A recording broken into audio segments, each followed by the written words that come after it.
يا الله يا رحمن يا رحيم يا كريم. الحمد لله رب العالمين، والصلاة والسلام على سيد المرسلين محمد وعلى آله وأصحابه أجمعين، أما بعد. أعوذ بالله من الشيطان الرجيم، بسم الله الرحمن الرحيم. ووصى بها إبراهيم بنيه ويعقوب يا بني إن الله اصطفى لكم الدين فلا تموتن إلا وأنتم مسلمون.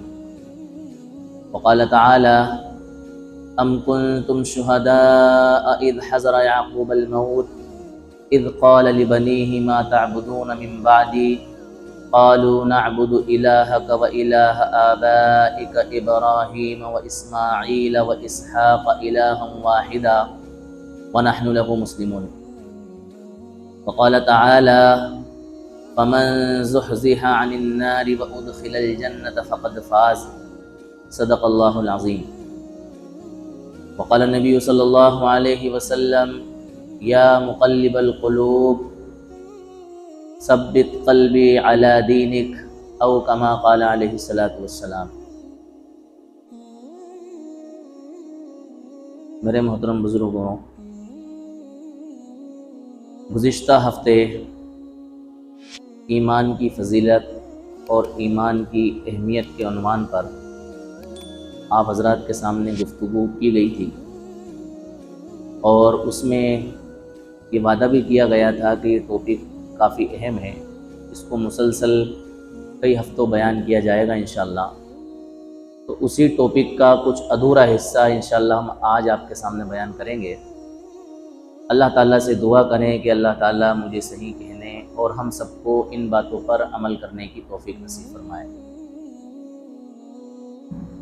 آپ حضرات کے سامنے میں نے قرآن کریم کی 3 آیتیں پڑھی ہیں اور پیارے آقا محمد عربی صلی اللہ علیہ وسلم کی ایک حدیث مبارکہ پیش کی ہے. حقیقت میں ہم سارے ہی انسان اللہ تعالیٰ کے بندے ہیں اور اس کی بندگی کے لیے اس دنیا میں بھیجے گئے ہیں. اللہ تعالیٰ نے اپنی توحید کا پیغام لے کر کے انبیاء علیہ السلام کو بھیجا، اور سارے نبیوں نے اپنے اس مشن کو جاری رکھتے ہوئے دنیا میں بسنے والے انسانوں تک اللہ تعالیٰ کا یہ پیغام پہنچایا کہ تم ایک اللہ تعالیٰ کو مانو. یہی کیا ہے؟ توحید ہے. اور اللہ تعالیٰ کے بتائے ہوئے احکامات کو مانو. یہی اصل زندگی ہے اور یہی اصل اللہ تعالیٰ کی کیا ہے؟ بندگی. بے شمار انبیاء علیہ السلام آئے، آخر میں پیارے آقا محمد عربی صلی اللہ علیہ وسلم تشریف لائے، اور آپ کی نبوت کے بعد، آپ کی رسالت کے بعد اللہ تعالیٰ نے نبوت کا اور رسالت کا دروازہ بند کر دیا، اور اس کی ذمہ داری اللہ تعالیٰ نے اس امت مسلمہ پر ڈال دی کہ ہم میں سے ہر انسان کو ایک دوسرے کی ایمان کی فکر کرنا ہے. کس طرح سے ایک ایک انسان کا ایمان بچ کر کے اس دنیا سے چلا جائے. بڑا سنگین مسئلہ ہے. لوگ مسلمان ہونے کے باوجود بھی اب مسلمان نہیں ہیں. بظاہر ہمیں مسلمان نظر آ رہے ہیں، لیکن انڈر گراؤنڈ ان کو خود کو نہیں پتا ہے وہ مرتد ہو رہے ہیں. مرتد مطلب اسلام سے پھر رہے ہیں. تو اللہ تعالیٰ نے اپنے نبیوں کے ذریعے یہ دعوت بھیجی کہ بھئی صرف عبادت اور بندگی کس کی جائے گی؟ جس نے تمہیں پیدا کیا، جس نے تمہاری تربیت کی، جس نے تمہیں پرورش کیا، جس نے تمہیں بڑھایا، پڑھایا، لکھایا، بہت کچھ تمہیں اس دنیا کے اندر دیا اس نے. اس کی ہی کیا کی جائے گی؟ بندگی کی جائے گی. اس کے علاوہ کسی اور کی بندگی نہیں کی جائے گی. انبیاء علیہ السلام اپنے ایمان کو لے کر اور اپنی نسلوں کے ایمان کو لے کر کتنے فکر مند تھے، ہم اندازہ لگا سکتے ہیں. اللہ تعالیٰ نے قرآن کریم کے اندر انبیاء علیہ السلام کا ذکر فرمایا. سب سے پہلی آیت جو میں نے آپ کے سامنے پڑھی، وَوَصَّى بِهَا إِبْرَاهِيمُ بَنِيهِ وَيَعْقُوبُ، اس آیت میں اللہ تعالیٰ نے بتایا کہ حضرت ابراہیم علیہ السلام اور حضرت یعقوب علیہ السلام نے وصیت کی. کیا وصیت کی؟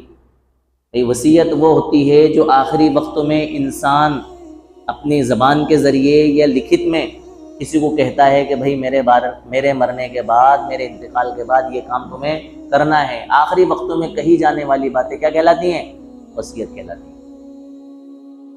ہمارے یہاں یہ معاملہ ہے کہ ہم میں بسنے والا انسان آخری وقتوں میں دنیا کے تعلق سے وصیت کرتا ہے کہ بھائی فلاں سے اتنا لینا ہے، فلاں کو اتنا دینا ہے. ہو سکتا ہے دینے کی تو بات نہ بتائے، لیکن لینے کی ضرور بتاتا ہے کہ فلاں سے اتنا لینا ہے، فلاں مکان تم رکھ لینا، فلاں اس کو دے دینا، یہ والا کھیت اس کا ہے، یہ والا اس کا ہے، وغیرہ وغیرہ. یعنی کہ ساری باتیں ہوتی ہیں. لیکن انبیاء علیہ السلام کیونکہ اسی مشن کو لے کر کے آتے تھے کہ ہمیں جب تک اس دنیا میں رہنا ہے ایمان پر قائم رہنا ہے، اور اس دنیا سے جب ہمیں جانا ہے تو ایمان کی حالت میں جانا ہے. انبیاء علیہ السلام اللہ تعالیٰ کی وہ شخصیات ہیں جن کے بارے میں یہ پختہ یقین ہے کہ وہ بغیر ایمان کے اس دنیا سے نہیں جا سکتے، کیونکہ ان کا تو کام ہی یہی ہے نا کہ وہ لوگوں کو کائے کی طرف بلا رہے ہیں، توحید کی طرف بلا رہے ہیں. تو ان سے اس بات کی امید نہیں کی جا سکتی. اللہ تعالیٰ نے ان لوگوں کے تو ایمان کی گارنٹی لی ہے کہ یہ کہاں جائیں گے؟ ایمان کی حالت میں ہی اس دنیا سے جائیں گے. لیکن ان انبیاء علیہ السلام کو اپنی اولاد کے بارے میں بھی یہ یقین نہیں تھا کہ ان کے ایمان کی پکی گارنٹی ہے کہ یہ ایمان کے ساتھ اس دنیا سے چلے جائیں گے. تو آخری وقت میں وصیت کر رہے ہیں. کیا وصیت کر رہے ہیں؟ یا بنیہ، اے ہماری اولاد، اے میری اولاد، ان اللہ اصطفیٰ، اللہ تعالیٰ نے تمہیں چن لیا، لکم الدین، اس کے دین کے لیے. یا بنیہ ان اللہ اصطفیٰ لکم الدین، اللہ تعالیٰ نے دین کے لیے چن لیا. اس سے بڑا کوئی احسان نہیں ہو سکتا. اب اس احسان کا حق یہ ہے کہ تمہیں موت اس حالت میں آئے کہ تم ایمان کی حالت میں ہی اس دنیا سے جاؤ. فلا تموتن، تمہیں موت نہ آئے، الا وانتم مسلمون، مگر اس حالت میں کہ تم مسلمان رہو. یعنی تمہارا خاتمہ ایمان پر ہونا چاہیے. اس بات کی تمہیں کیا کرنا ہے؟ فکر کرنا. حضرت یعقوب علیہ السلام کی جب موت کا وقت آیا، آپ نے اپنے بچوں کو بلایا اور ان کے سامنے تسلی کے لیے، تاکہ بچے اور اولاد میرے سامنے اپنی زبان سے کھل کر کے کہتے ہیں کہ میرے مرنے کے بعد یہ کس حالت پر رہیں گے. اللہ تعالیٰ نے قرآن کریم کے اندر ذکر کیا، ام کنتم شہداء اذ حضر یعقوب الموت. جب حضرت یعقوب علیہ السلام کی موت کا وقت آیا، ام کنتم شہداء اذ حضر یعقوب الموت اذ قال لبنیہ ما تعبدون من بعدی. تو حضرت یعقوب علیہ السلام نے اپنی اولاد سے کہا، اپنے بیٹوں سے کہا، میرے بعد تم کس کی عبادت کرو گے؟ قالوا نعبد، انہوں نے کہا ہم آپ کے معبود کی، آپ کے باپ دادا ابراہیم اور اسماعیل اور اسحاق علیہ السلام کے معبود کی عبادت کریں گے.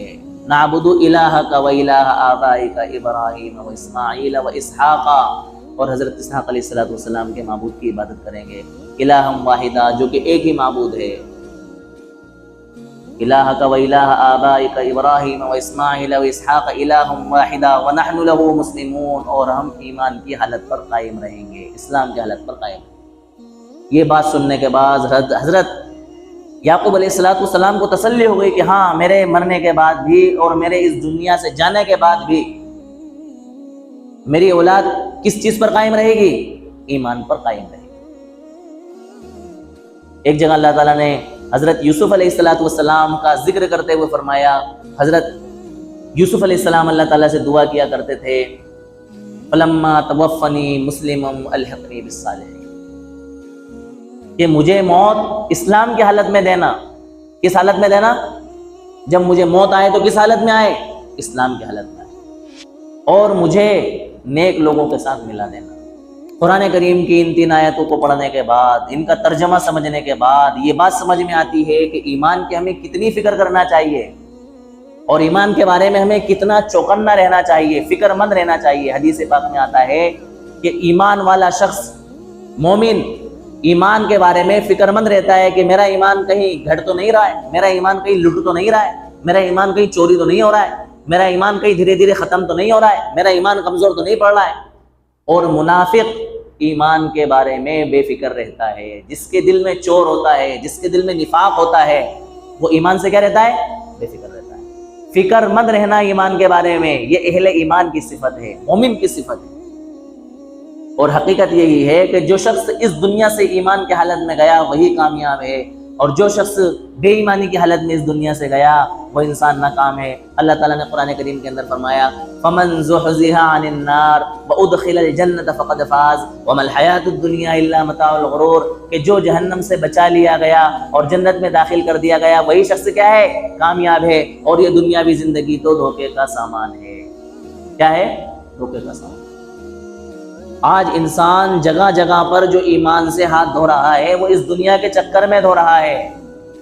اس کو ایسا لگ رہا ہے کہ مکمل ایمان پر چلتے ہوئے میں دنیا حاصل نہیں کر سکتا، میں جائز اور ناجائز کی تمیز رکھتے ہوئے، حلال اور حرام کی تمیز رکھتے ہوئے دنیا حاصل نہیں کر سکتا۔ اللہ تعالیٰ نے اس کا حل بتا دیا کہ اصل کامیابی جہنم سے بچ جانا اور جنت میں داخل ہو جانا ہے، اور یہ جو دنیا جس کے چکر میں تم جنت اور جہنم کا فیصلہ نہیں کر پا رہے ہو اور اپنے آپ کو اعمال پر کھڑا نہیں کر پا رہے ہو، یہ دنیا تو دھوکے کا سامان ہے، یہ تو تباہ و برباد ہونے والی چیز ہے، یہ تو یہی رک جانے والی چیز ہے۔ اصل کامیابی یہی ہے کہ انسان اپنا ایمان بچا کر کے لے جائے۔ کیا کرے؟ ایمان بچا کر کے لے جائے۔ فَمَنْ زُحْزِحَ عَنِ النَّارِ، جو جہنم سے بچا لیا گیا، اور جہنم سے بچنا کس شرط پر ہوگا؟ ایمان کی شرط پر ہوگا۔ ایمان کی شرط پر ہی انسان جنت میں داخل کیا جائے گا، اور ایمان کی شرط پر ہی انسان جہنم سے بچایا جائے گا۔ لہٰذا یہ ایمان کتنی اہم چیز ہے، کتنی بڑی چیز ہے، اور کتنی اہمیت کی قابل چیز ہے، اس کے بارے میں ہمیں کتنا چوکنا، چوکس اور فکر مند رہنا چاہیے، ہم اس کا اندازہ لگا سکتے ہیں۔ جب انبیاء علیہ السلام اپنی اولاد کی ایمان کی فکر کر رہے تو ہمیں اپنے ایمان کی، اپنی اولاد کی، اپنی نسلوں کے ایمان کی کتنی فکر کرنا چاہیے۔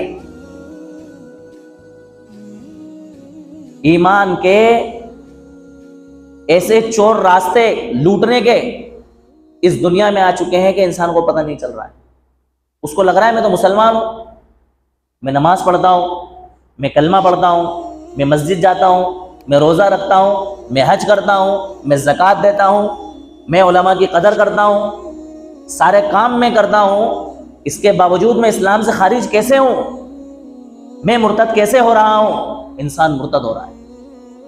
ایسے چور اڈے، ایسے چور بازار اس دنیا میں اب قائم ہو چکے ہیں ایمان کو لوٹنے کے، کہ انسان کو ایمان سے نکلنے کا احساس نہیں ہو رہا ہے، انسان مرتد ہو رہا ہے۔ مرتد مطلب اسلام سے پھر جانا۔ ایک تو اوپنلی کوئی انسان اسلام سے پھر جائے، اور ایک یہ ہے کہ انسان کو پتہ بھی نہ رہے اور وہ انسان دھیرے دھیرے اسلام سے کیا ہو جائے؟ باہر ہو جائے، صرف نام کا مسلمان ہو جائے۔ یہ چیزیں اب اس دنیا کے اندر چل رہی ہیں۔ ہمیں اللہ تعالیٰ کی پناہ مانگنا چاہیے، اللہ تعالیٰ سے حفاظت مانگنا چاہیے کہ اللہ خاتمہ بالخیر فرما، اللہ ایمان کی حالت میں موت فرما، اللہ بددینی سے ہماری حفاظت فرما، کہ اللہ اس حال میں ہمیں موت آئے کہ ہم اسلام سے باہر ہو چکے ہوں، ہماری حفاظت فرما۔ اللہ کے رسول صلی اللہ علیہ وسلم، میں نے جیسا کہ شروع میں بتلایا کہ انبیاء علیہ السلام کے ایمان کی گارنٹی لی جا سکتی ہے کہ یہ لوگ بغیر ایمان کے دنیا سے نہیں جا سکتے۔ ہم انبیاء علیہ السلام کے علاوہ کسی انسان کی کوئی گارنٹی نہیں لی جا سکتی کہ یہ ایمان کے ساتھ اس دنیا سے چلا جائے گا۔ جن لوگوں کو گارنٹی ملی ہوئی ہے ایمان کے ساتھ جانے کی، وہ لوگ اپنے ایمان کے بارے میں کتنے فکر مند ہیں۔ اللہ کے رسول دعا کیا کرتے تھے، اللہم انی اعوذ بک من الکفر، اللہ میں تیری پناہ چاہتا ہوں مرتد ہونے سے، میں تیری پناہ چاہتا ہوں کفر اور شرک سے۔ اللہ کے رسول دعا کیا کرتے تھے، اللہم انی اسألک ایمانا و یقینا لیس بعدہ کفر، اے اللہ میں آپ سے ایسے ایمان اور یقین کا سوال کرتا ہوں کہ جس کے بعد مرتد ہونے کا اور کافر ہونے کا کوئی چانس باقی نہ رہے، کوئی سوال ہی پیدا نہ ہو۔ یہ دعائیں ہمیں کرنا چاہیے اس فتنے کے دور میں، یہ دعائیں ہمیں کرنا چاہیے۔ اللہ کے رسول صلی اللہ علیہ وسلم فرمایا کرتے تھے، یا مقلب القلوب ثبت قلبی علی دینک، اے دلوں کو پلٹنے والے میرے دل کو میں آپ کے دین پر قائم رکھ دیجئے، قائم کر دیجئے، ثابت کر دیجئے۔ اے دلوں کو پلٹنے والے اپنے دین پر میرا چلنا آسان کر دیجئے، میرا دل ثابت کر دیجئے، میرے دل کو جما دیجئے آپ کے دین کے اوپر۔ ایک حدیث کے اندر آتا ہے، اللہ کے رسول صلی اللہ علیہ وسلم نے فرمایا کہ فتنوں کے دور میں نیکیاں جلدی جلدی کیا کرو۔ کیا کیا کرو؟ فتنوں کے دور میں نیکیاں جلدی جلدی کیا کرو، اس لیے کہ قیامت کے قریب ایک زمانہ ایسا آئے گا کہ لوگ شام کو مسلمان ہوں گے، صبح کو کافر ہو جائیں گے، صبح کو مسلمان ہوں گے، شام کو کافر ہو جائیں گے، اور اس دنیا کے ساز و سامان کے بدلے میں اپنے ایمان کو بیچ دیں گے۔ دیکھو آپ، یہ فتنوں کا دور ہے نہیں؟ نئے نئے فتنے، نئی نئی چیزیں، نئے نئے حوادثات اور نئی نئی مشکلات اس دور میں ہمارے سامنے پیش آ رہی ہیں۔ ایک حدیث کے اندر اللہ کے رسول صلی اللہ علیہ وسلم نے فرمایا کہ لوگ فوج در فوج، جٹ کے جٹ اسلام کے اندر داخل ہوں گے، اور ایک زمانہ ایسا آئے گا قرب قیامت میں کہ لوگ جٹ کے جٹ، فوج در فوج اسلام سے ہاتھی جڑ جائیں گے۔ بڑا سنگین دور ہے، بڑا نازک دور ہے بر صغیر کے لوگوں کے لیے، خصوصاً بھارت میں بسنے والے لوگوں کے لیے بڑا سنگین مسئلہ ہے۔ حضرت علی میاں ندوی رحمۃ اللہ علیہ بڑی کڑھن اور بڑی فکر بر صغیر میں بسنے والے اور خصوصاً بھارت میں بسنے والے لوگوں کے مرتد ہونے کو لے کر کے لیا کرتے تھے، اور لوگوں کو آگاہ کیا کرتے تھے، ان کو سمجھایا کرتے تھے کہ میں اپنی ان گناہگار آنکھوں سے وہ دور دیکھ رہا ہوں کہ ہمارے ملک میں اور بر صغیر کے اندر ارتداد دھیرے دھیرے جو ہے نا پنپ رہا ہے اور پھیل رہا ہے۔ ایک زمانہ ایسا آئے گا کہ لوگ دھیرے دھیرے کیا ہوتے جائیں گے؟ مرتد ہوتے چلے جائیں گے، اسلام سے پھرتے چلے جائیں گے۔ اس فتنے کے دور میں ایمان کے اوپر چلنا کتنا سنگین ہو گیا ہے انسان کے لیے۔ انسان اپنی پہچان بتانے سے قاصر ہے، انسان ڈرا ہوا ہے، سہما ہوا ہے، اپنی شناخت چھپائے ہوئے ہے۔ اگر وہ عام پبلک میں چلا جائے تو کوئی اس کو بغیر نام پوچھے ہوئے نہیں جان سکتا کہ یہ مسلمان ہے کہ غیر مسلم۔ اس طرح کی شناخت انسان نے کیا کر لی؟ اپنی بنا لی۔ کیوں؟ یہ اللہ کے رسول صلی اللہ علیہ وسلم کی پیشن گوئی ہے۔ آپ نے فرمایا تھا کہ قرب قیامت میں ایک زمانہ ایسا آئے گا کہ لوگوں کا ایمان کے اوپر قائم رہنا، ایمان کے اوپر جمنا ایسا مشکل ہو جائے گا جیسے ہاتھ کے اوپر انگارہ رکھنا۔ بھئی آگ کا انگارہ اگر ہم اپنی ہتھیلی پر رکھیں تو بتاؤ رکھنا آسان کام ہے؟ نہیں ہے نا آسان کام۔ اس طرح سے اس دور کے اندر ایمان پر قائم رہنا کیا ہو جائے گا؟ ہمارے لیے مشکل ہو جائے گا، اور ہو رہا ہے۔ ہمیں اس فتنے کے دور میں کچھ اپنی غفلت اور لاپرواہی کی وجہ سے، کچھ دشمنان اسلام کی وجہ سے، کچھ حالات کی وجہ سے، کچھ ماحول کے اثرات کی وجہ سے اب یہ زمانہ ہمارے سامنے ایسا آ گیا ہے کہ اس کے اوپر ہمارا اس دور میں ایمان کے اوپر چلنا، ایمان کے اوپر قائم رہنا، ایمان کے اوپر جمع رہنا ایسا ہی مشکل ہے جیسا کہ ہاتھ کے اوپر آگ کا انگارہ رکھنا۔ یہ پیشن گوئیاں اللہ کے رسول صلی اللہ علیہ وسلم کی حرف بحرف ہمیں صادق آ رہی ہیں۔ بھئی انسان کا مرتد ہونا صرف یہی نہیں ہے کہ انسان عیسائی بن جائے، یہودی بن جائے، مشرک بن جائے، کافر بن جائے، مورتی پوجا کرنے لگے، اپنا لباس بدل لے، اپنا مذہب بدل لے۔ انسان مسلمان ہوتے ہوئے بھی مرتد ہو رہا ہے، اسلام سے نکل رہا ہے، اور یہ ہمیں پتہ نہیں چل رہا ہے۔ انسان اسلام پر ہوتے ہوئے اللہ کو نہیں مان رہا ہے، بعض چیزوں میں اللہ کو مان رہا ہے، بعض چیزوں میں اللہ کو نہیں مان رہا ہے۔ نماز پڑھنا ہے، اس حد تک اللہ تعالیٰ پر یقین ہے کہ اللہ تعالیٰ کے لیے نماز پڑھنا ہے، نفع اور نقصان کا مالک اللہ تعالیٰ ہے، اس بات پر انسان کا یقین اب کیا ہو رہا ہے؟ ختم ہو رہا ہے۔ انسان کو شک ہو رہا ہے کہ بھائی نفع اور نقصان تو میری محنت سے ہوگا، میں محنت کروں گا تو نفع ہوگا، محنت نہیں کروں گا تو نقصان ہوگا۔ نفع اور نقصان انسان اپنے بزنس اور اپنی تجارت، اپنے کاروبار، اپنی دکان، اپنی جائیداد پر منحصر کر رہا ہے۔ یقیناً یہ چیزیں اسباب ہیں، اس کے بغیر کوئی چارہ نہیں ہے، لیکن حقیقی معنی میں ایمان اور یقین یہی ہے کہ ان چیزوں کے ذریعے پہنچنے والا نفع کس کی طرف ہم منسلک کریں گے؟ اللہ تعالیٰ کی ذات کی طرف، کہ یہ اسباب جو مہیا کیے ہیں مجھے، یہ کس نے مہیا کیے ہیں؟ اللہ تعالیٰ کی ذات نے۔ اور ان اسباب سے جو فائدہ مجھے پہنچ رہا ہے وہ فائدہ مجھے کون پہنچا رہا ہے؟ اللہ تعالیٰ پہنچا رہا ہے۔ تو انسان اس طرح سے مرتد ہو رہا ہے کہ اللہ تعالیٰ کو نہیں مان رہا ہے، اللہ تعالیٰ کی نہیں مان رہا ہے، شریعت کے احکامات میں نقص نکال رہا ہے۔ ہم لوگوں کی باتیں نہیں کر رہا ہوں، الحمدللہ ہم تو بڑے بھولے بھالے لوگ ہیں۔ آج جو جدید تعلیم یافتہ لوگ ہیں نا، جن کو تھوڑی سی دنیاوی تعلیم مل گئی ہے، وہ اس دنیاوی تعلیم کے ذریعے دھیرے دھیرے ایسے گمراہ ہو رہے ہیں اور بددین ہو رہے ہیں کہ ان کی اس بددینی کو اور گمراہی کو فکری ارتداد سے تعبیر کیا جا سکتا ہے، یعنی کہ ان کی سوچ، ان کی فکر، ان کا نہج ارتداد کی طرف جا رہا ہے۔ اسلامی احکامات میں بددین لوگوں کی طرح وہ بھی شکوک و شبہات میں مبتلا ہو رہے ہیں، کنفیوز ہو رہے ہیں کہ یہ اسلام کا حکم ہماری سمجھ سے باہر ہے، اس طرح سے شک و شبہ کے اندر مبتلا ہو رہے ہیں۔ زکوٰۃ کا انکار کر رہے ہیں، بھئی میرا مال ہے، میں نے اپنی محنت سے کمایا ہے، یہ کون سی بات ہے میں اپنے مال میں سے دوسرے لوگوں کو دوں؟ میں اس حکم کو نہیں مانتا۔ بظاہر وہ یہ جملے نہیں بول رہے ہیں، لیکن زکوٰۃ دینے سے کیا کر رہے ہیں؟ انکار کر رہے ہیں۔ انسان مرتد ہو رہا ہے اس عمل کے ذریعے، اسلام سے خارج ہو رہا ہے، اس کو نہیں پتا ہے کہ میں زکوٰۃ کا انکار کر رہا ہوں، زکوٰۃ کا منکر ہو رہا ہوں، تو اسلام سے کیا ہو رہا ہوں؟ باہر ہو رہا ہوں۔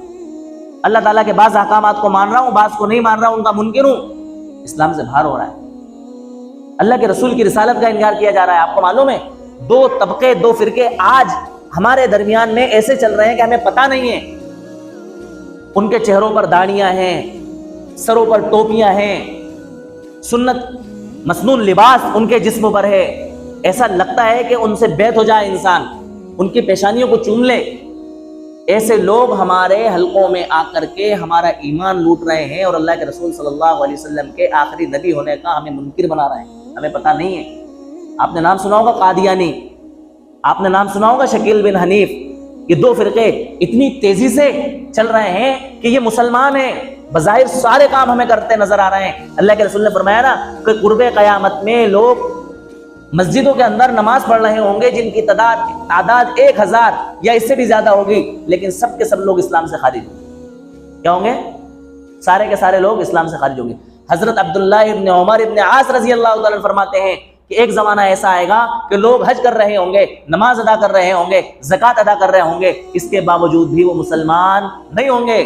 بتاؤ، آپ کوئی سوچ سکتا ہے کہ جو انسان حج ادا کر رہا ہو، جو انسان نماز پڑھ رہا ہو، جو نماز روزہ، جو شخص روزہ رکھ رہا ہو، وہ انسان اسلام سے خارج کیسے ہو سکتا ہے؟ اسلام سے باہر کیسے ہو سکتا ہے؟ یہی وہ لوگ ہیں جو کہ قادیانیت کی تعلیم لوگوں میں دے رہے ہیں، اللہ کے رسول صلی اللہ علیہ وسلم کے آخری نبی ہونے کا انکار کر رہے ہیں۔ گویا کہ وہ اپنے اعمال کے ذریعے بتا رہے ہیں کہ بھئی اللہ کے رسول صلی اللہ علیہ وسلم آخری نبی نہیں تھے، بلکہ آخری نبی کون تھے؟ غلام احمد قادیانی۔ شکیل بن حنیف جیسا فرقہ ہمارے درمیان میں چل رہا ہے جو حضرت عیسیٰ علیہ السلام اور حضرت مہدی علیہ السلام کا انکار کر رہا ہے۔ بھئی ہمارے ایمان کا حصہ ہے کہ قرب قیامت میں حضرت عیسیٰ علیہ السلام آئیں گے۔ کیا ہوگا؟ حضرت عیسیٰ علیہ السلام آئیں گے۔ یہ وہ ہیں جو سیدھا سیدھا ہمارا اپنا بن کے ہمارے درمیان آ کر کے گھل مل کر کے لوگوں کو کیا کر رہے ہیں؟ بددین کر رہے ہیں، نمازیں بھی پڑھ رہے ہیں، سب کچھ کر رہے ہیں، اس کے باوجود لوگوں کو کیا کر رہے ہیں؟ اپنے مسلک کی طرف لا رہے ہیں اور اسلام سے خارج کر رہے ہیں۔ تو میرے عزیزوں، یہ ارتداد کا دور چل رہا ہے، فتنوں کا دور چل رہا ہے۔ اس فتنوں کے دور میں ہمیں اپنے ایمان کی فکر کرنا چاہیے۔ یہ جو جدید تعلیم یافتہ، سب کی بات نہیں کر رہا ہوں میں، کچھ کی بات کر رہا ہوں جو اس طرح کی حرکتیں کر رہے ہیں، جدید تعلیم یافتہ وہ اسلامی احکامات میں شکوک و شبہات میں مبتلا ہیں۔ کبھی وہ عورتوں کے حقوق کو لے کر کے شکوک و شبہات پیدا کر رہے ہیں کہ مذہب اسلام نے جتنے حق عورت کو دینا چاہیے اتنے حق نہیں دیے، برابری کا حق عورت کو مذہب اسلام نے نہیں دیا۔ اللہ کی قسم، جتنی عزت اور جتنا حق مذہب اسلام نے عورت کو دیا ہے نا، دنیا کے اندر اسلام کے مکمل ہونے سے پہلے اس عورت کی کوئی حیثیت، کوئی اوقات نہیں تھی۔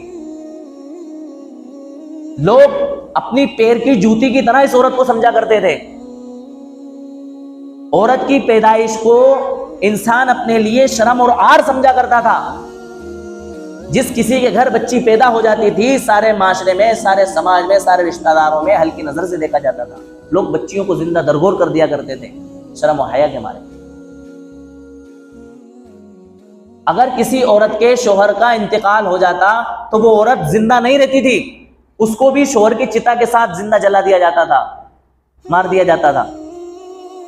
یہ اسلام کی خوبیوں کی وجہ سے یہ عورت آج اتنی ہوا میں چل رہی ہے اور اڑ رہی ہے. لیکن اسلام نے عورت کی کچھ حدود بنائی ہیں, مرد کی کچھ حدود بنائی ہیں, ہر جگہ کی کچھ حدود ہیں. بھیا تم دنیا میں رہتے ہو, دنیا کے نظام کے تحت سمجھو. آنے والی ٹرین کی لائن کچھ اور ہے, جانے والی ٹرین کی لائن کچھ اور ہے. اگر آنے والی اور جانے والی ٹرین کی لائن ایک ہی بنا دی جائے تو بتاؤ کیا ہوگا؟ آنے والی فلائٹوں کی لائن کچھ اور ہے, جانے والی فلائٹوں کی لائن کچھ اور ہے. اگر ایک ہی لائن بنا دی جائے تو بتائیں کیا ہوگا؟ تو ایسے ہی مرد کی زندگی گزارنے کے احکامات کچھ اور ہیں, عورت کی زندگی گزارنے کے احکامات کچھ اور ہیں. جس نے ان کو بنایا ہے اسی نے احکامات دیے ہیں. ان احکامات کو سمجھنا ہر انسان کے بس کی بات نہیں ہے. اگر آپ کی سمجھ میں نہیں آ رہی ہے تو آپ کی عقل کا فطور ہے. یہ اسلام کا اور مذہب کا نقص اور کمی نہیں ہے. بعض لوگ عورت کو شریعت نے جو میراث میں بعض مقامات پر آدھا حصہ دیا ہے باپ کی پراپرٹی میں سے, اس کو لے کر کے اعتراض ہے. بھیا بیٹا اور بیٹی جب برابر ہیں تو بیٹی کو آدھا کیوں, بیٹے کو پورا کیوں؟ دونوں کو برابر ملنا چاہیے. حالانکہ شریعت کی کیا منشا ہے, کیا شریعت کے احکامات ہیں, آپ نے صرف آدھا اور پورا دیکھ کر کے فیصلہ لے لیا. آپ اس کی ڈیپ میں تو جائیں کہ شریعت نے یہ حکم کیوں دیا ہے, اس کو تلاشنے کی کوشش تو کریں.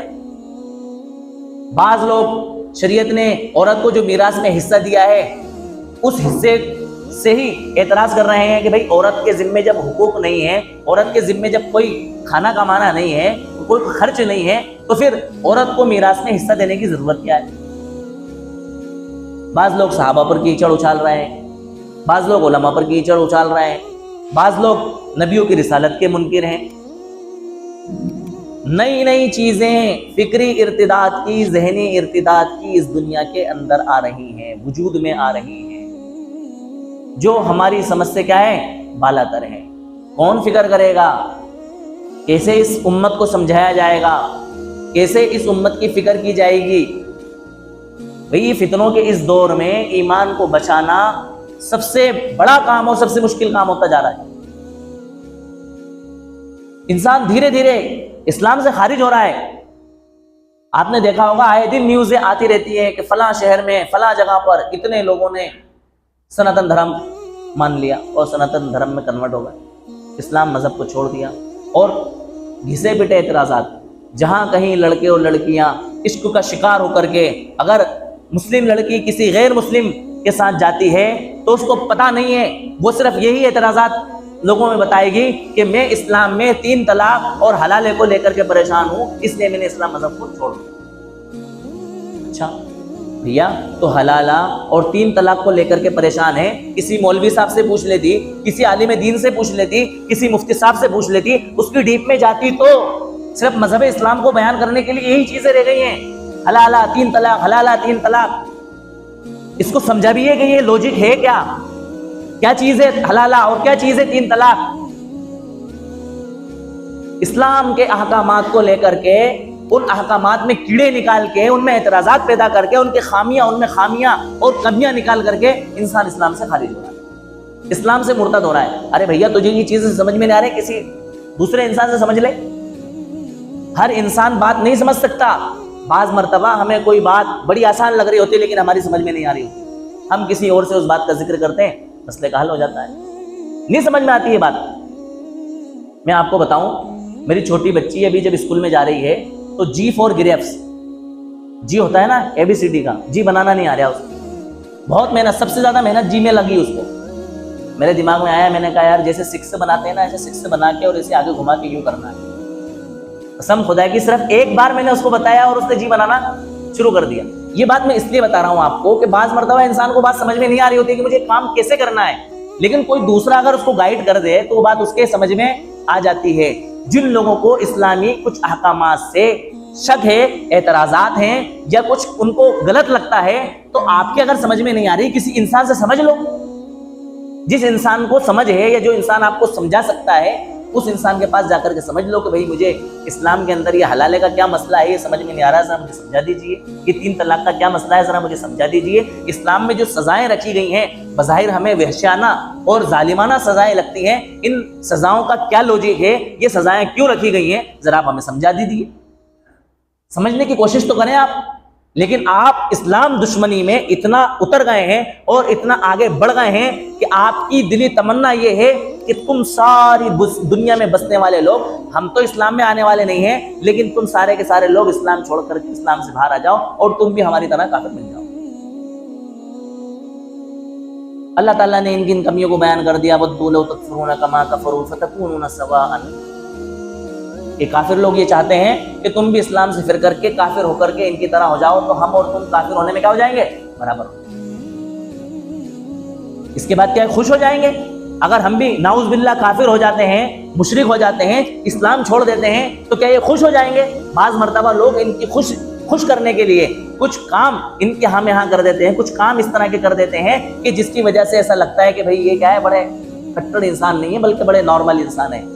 اس کی اجازت ہماری شریعت نے نہیں دی ہے۔ فرمایا وَلَن تَرْضَىٰ عَنْكَ الْيَهُودُ وَلَا النَّصَارَىٰ حَتَّىٰ تَتَّبِعَ مِلَّتَهُمْ، کہ یہ نہ یہودی، نہ یہ عیسائی، نہ یہ مشرک، دنیا میں جتنے بھی مذاہب پائے جاتے ہیں، یہ مذہب والے تم سے ہرگز خوش نہیں ہوں گے یہاں تک کہ تم ان کے مذہب کی کیا کر لو؟ اتباع کر لو۔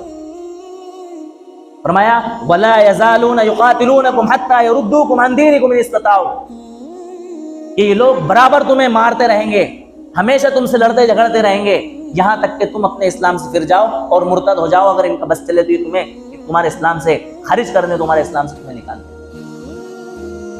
یہ خوش ہونے والے نہیں ہیں، ان کی تو دلی چاہتے ہیں وَدَّ كَثِيرٌ مِّنْ أَهْلِ الْكِتَابِ لَوْ يَرُدُّونَكُم مِّن بَعْدِ إِيمَانِكُمْ كُفَّارًا حَسَدًا مِّنْ عِندِ أَنفُسِهِمْ، بعض اہل کتابوں کی یہ چاہت ہے کہ وہ تمہیں اسلام لے آنے کے بعد مارے حسد کی وجہ سے دوبارہ تمہیں کفر اور شرک کی طرف دھکیل دیں۔ خدا را ہوش کے ناخن لیجئے، اپنے ایمان کو بچائیے، اپنی نسلوں کے ایمان کو بچائیے، اپنے ایمان کی فکر کیجئے، ان کی باتوں میں ہرگز نہ آنا۔ اللہ تعالیٰ نے فرما دیا وَلَئِنِ اتَّبَعْتَ أَهْوَاءَهُمْ بَعْدَ الَّذِي جَاءَكَ مِنَ الْعِلْمِ مَا لَكَ مِنَ اللَّهِ مِن وَلِيٍّ وَلَا نَصِيرٍ، کہ جو کچھ حق کا علم آ جانے کے بعد، صحیح ہدایت اور صحیح راستہ آ جانے کے بعد ان کی باتوں کو مانے گا، وَلَئِنِ اتَّبَعْتَ أَهْوَاءَهُمْ، ہرگز تم ان کی خواہشوں کی اتباع نہ کرنا۔ بعد الذی جاءک من العلم، تمہارے پاس صحیح علم اور صحیح پیغام دین کا پہنچ جانے کے بعد اگر تم نے ایسا کر لیا، اسلام سے پھر گئے، مرتد ہو گئے، تم نے اپنے ایمان کی فکر نہیں کری، تو اللہ تعالیٰ کے یہاں تمہارا کوئی حامی اور مددگار نہیں ہوگا۔ ما لک من اللہ من ولی ولا نصیر۔ آخری بات، جب یہ ساری دنیا کے لوگ کفار اور مشرکین اپنے اپنے مذہب کی طرف ہمیں بلا رہے ہیں، تو اب ہمیں کیا کرنا چاہیے؟ اس کا مطلب یہ اکثریت میں ہے، یہ صحیح ہے اور ہم کیا ہیں؟ غلط ہیں۔ ہمیں کون سا راستہ چننا چاہیے؟ اللہ تعالیٰ نے وہی بتا دیا قل ان الہدی ھدی اللہ، کہ صحیح راستہ تو صرف اللہ تعالیٰ کا ہی راستہ ہے، ہدایت تو وہی ہے جو اللہ تعالیٰ نے دی ہے۔ دنیا کے کسی دھرم کے پاس، کسی مذہب کے پاس کوئی ہدایت نامہ نہیں ہے، کوئی ہدایت یافتہ کتاب نہیں ہے سوائے مذہب اسلام کے، کہ اس کو اللہ تعالیٰ نے جو ہدایت کی کتاب دی ہے قرآن کی شکل میں، وہی سیدھا راستہ ہے، اس پر چل کر ہی تم سیدھے راستے کی طرف جا سکتے ہو۔ اس کے علاوہ تمہیں کوئی اور راستہ چوز کرنے کی اور چننے کی اور اس راستے پر چلنے کی قطعاً ضرورت نہیں ہے۔ اللہ تعالیٰ ہم سب کو ایمان پر قائم رہنے کی اور ایمان پر خاتمے کی توفیق نصیب فرمائے۔ وآخر دعوانا الحمدللہ رب العالمین۔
ہے.